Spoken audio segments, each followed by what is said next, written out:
Kaspa mining is kind of all the rage now in crypto, and here at Discover Crypto we have purchased our very own high-end Kaspa miner. So what I'm going to do right now is I'm going to take you on a quick tour of what a ASIC miner is, basically how to set up all the power for it, and what it takes to actually make that Kaspa miner make you that sweet, sweet crypto. I'm Nick, this is Discover Crypto. Follow me. Basically where we are right now is we are in Studio A of Hit Network, home of Discover Crypto. And this is basically just a metal building. And what you need to do mining, when it comes to high-end mining like this, like Bitcoin or Ethereum Classic or something like that, something that takes a lot of power. ASICs take a lot of power. So what you need to do first before you get anything set up is understand what your power situation is. I'm gonna skip over a lot of details here because there's so much more to get into, but I'm just gonna give you a broad overview of what we are doing here in Studio A at Hit Network. So what we've done, this is the gym, by the way. This is where we all work out. But in between sets, we also mine crypto.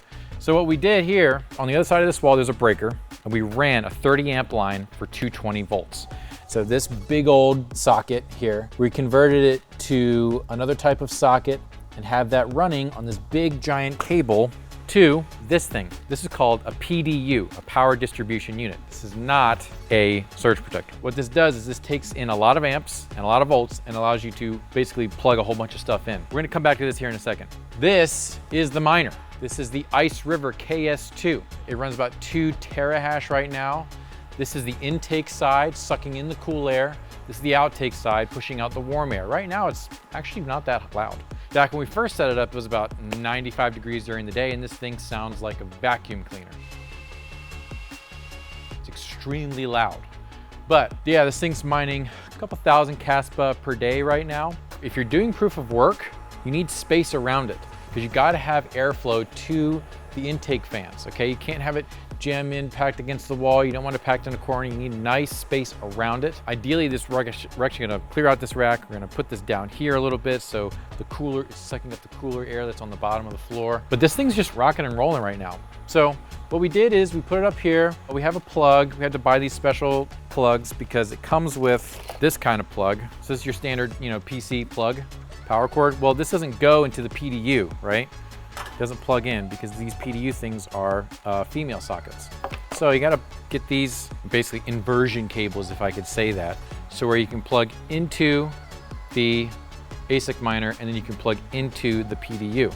This thing can handle multiple miners. We will have multiple miners on it, and we'll do some more videos on that as they come online. So basically, that's the broad overview of like the hardware part. You gotta have power, you gotta have your big old power, pulling a lot of amps to make sure you don't burn down your house. You gotta have your ASIC set up in a nice area to where it has plenty of room around it and it can breathe.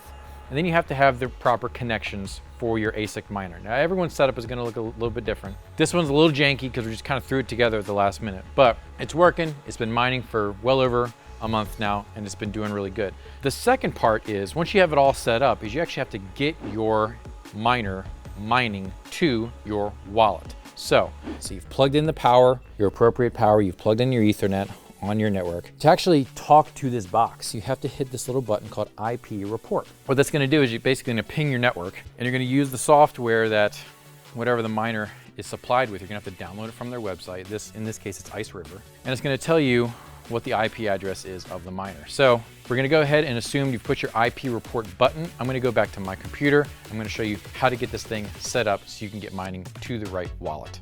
Okay, so y'all just saw the basic setup of our Kaspa miner. So what I'm gonna walk you through right now are the two things that you need to actually mine correctly to your Kaspa wallet, all right? Don't be that guy that's mining to your Coinbase account or mining to your Kraken account or some exchange. Do not do that. You will lose your mined coins, not just for Kaspa, but for anything else. You must mine to a non-custodial wallet, ideally the one for the project. So that's what I always like to do when I mine. I'm downloading the one that is from the project. This is Kaspa's website. I think it's in resources, Kaspa wallets. So you have the mobile wallet.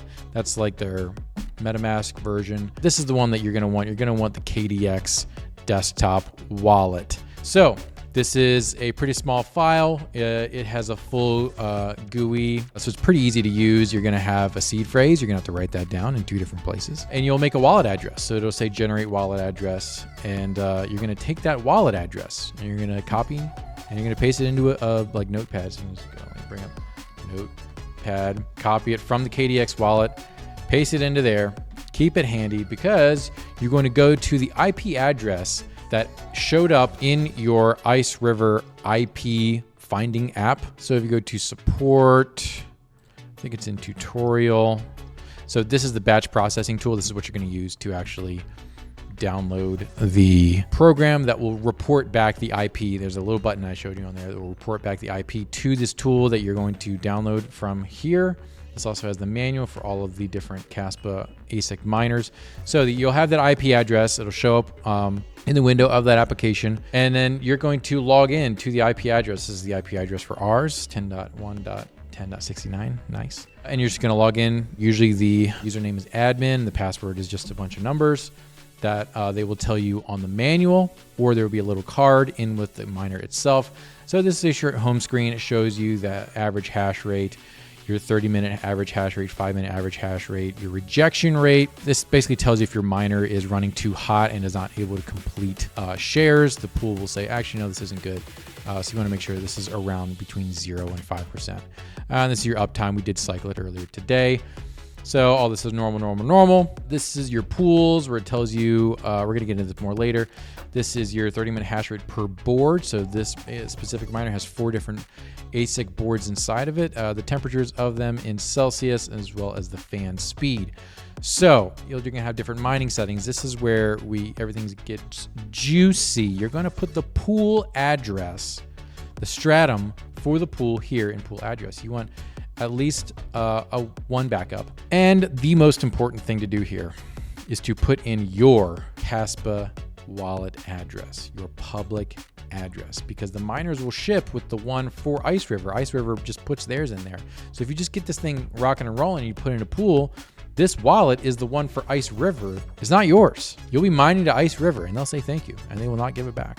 So you need to put in the one that you copy and pasted from the KDX wallet.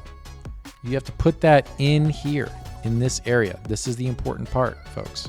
Cannot miss that. Password is almost always not necessary. How can you find pools? Well, you go to my favorite website and click on Kaspa, and this has the list of all of the pools that a growing miner needs. So this is home pool. It's here. You want one that's close to you. You take, we're not mining with a GPU or FPGA, we're mining with an ASIC. Some of them are actually miner specific pools. So make sure that if you have a KS2, you're mining to the KS2 pool, KS0 pool, etc., etc. This one has just for all ASICs. You copy and paste this, boom, into here, boom, and then you have your wallet address in there. Do the same thing all the way down. Pick different pools from different, you can get pool and you can get 2 miners. Just have an array of pools in case one pool has some downtime. It will automatically switch over. You can mess around with your IP settings if you want to. User settings, reset your password. If you're just doing like 1 or 2 miners, you don't need to do this. This is for high-end stuff. Firmware upgrades, you probably won't need to do this for a while. But yeah, so your home screen is telling you after a while, after about 5 to 10 minutes, it should say connected to the pool. If it doesn't after 5 or 10 minutes, you may have a problem with the pool. You may be on the wrong stratum. The pool may be down, so just make sure you're checking all your P's and Q's on this thing. But yeah, we're connected, we're mining, it's going great. So that's all you need to do for the back end of your Kaspa miner.